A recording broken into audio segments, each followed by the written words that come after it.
on the demand for grants for the Ministry for Education for the year 24-25. Madam, I'm a first-time Member of Parliament, and I'm really grateful that my first speech is on education itself. Madam, the vision of the Prime Minister recognizes that education must be amongst the foremost pillars in order to build this Viksit Bharat. Post-independence, for reasons best known to those in power at the time, we continued to persist in the submissive system that was incorporated during the British Raj. And that same system was strengthened until, of course, we had a complete transformation and overhaul with the new education policy in 2020. With this overhaul, we've had a rekindling of the creative spirit in Indian children.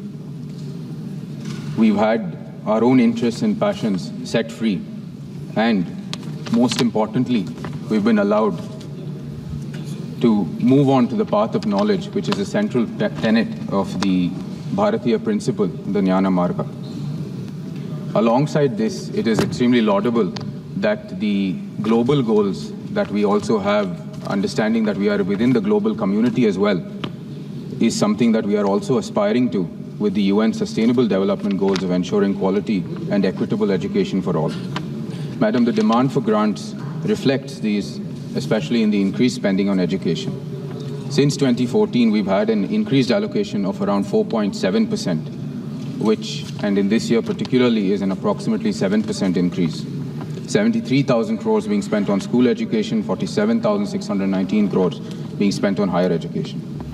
Madam, the demand for grants reflects a further strengthening of the transforming Indian education system, an emphasis on skill-based learning, a much-needed technology-driven teaching environment, and an increased investments in the school education system. It promises a robust system that will power future generations and build successful careers fulfilling their aspirations.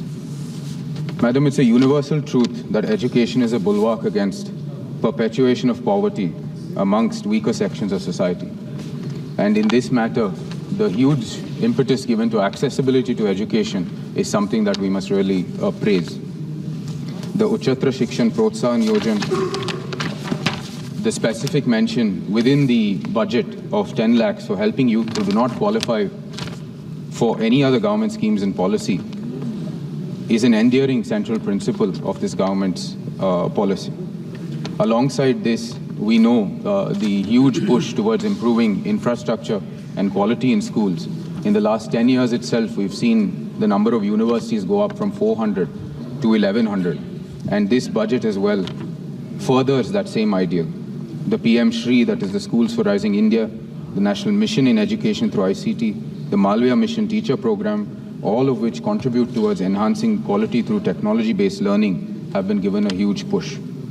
The Samagra Shiksha Program, the addition to the world-class institutions of nearly 500 crores and the central universities' increased spending is reflective of our continued push towards building a robust infrastructure to back up our educational needs.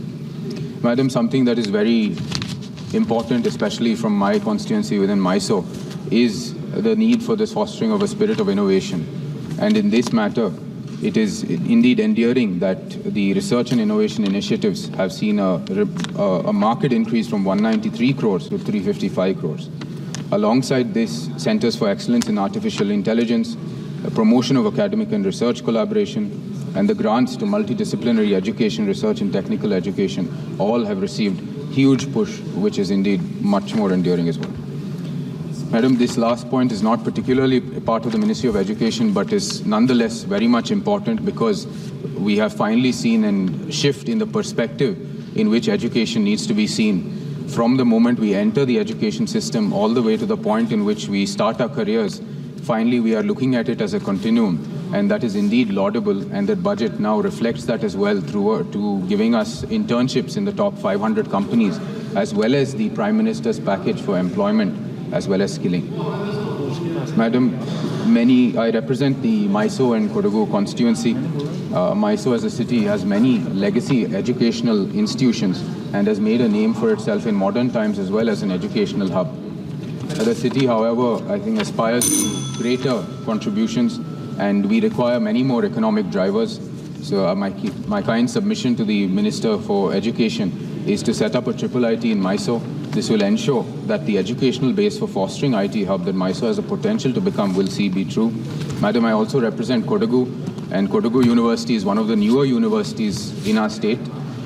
Given the many climatic events, some that we've seen with our brothers and sisters in Kerala as well, which have created tragedies there, the university being in Kushal Nagar can serve as a center for ensuring that climate-related, climate-resilient crops, climate-resilient infrastructure can be researched and developed there as well in Kodagu University.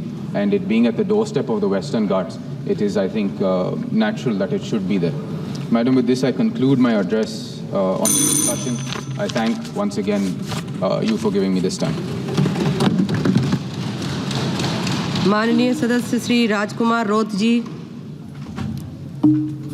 महोदय, आपने शिक्षा विभाग पर महत्वपूर्ण विषय पर बोलने का अवसर प्रदान किया, इसलिए आपको खूब खूब धन्यवाद।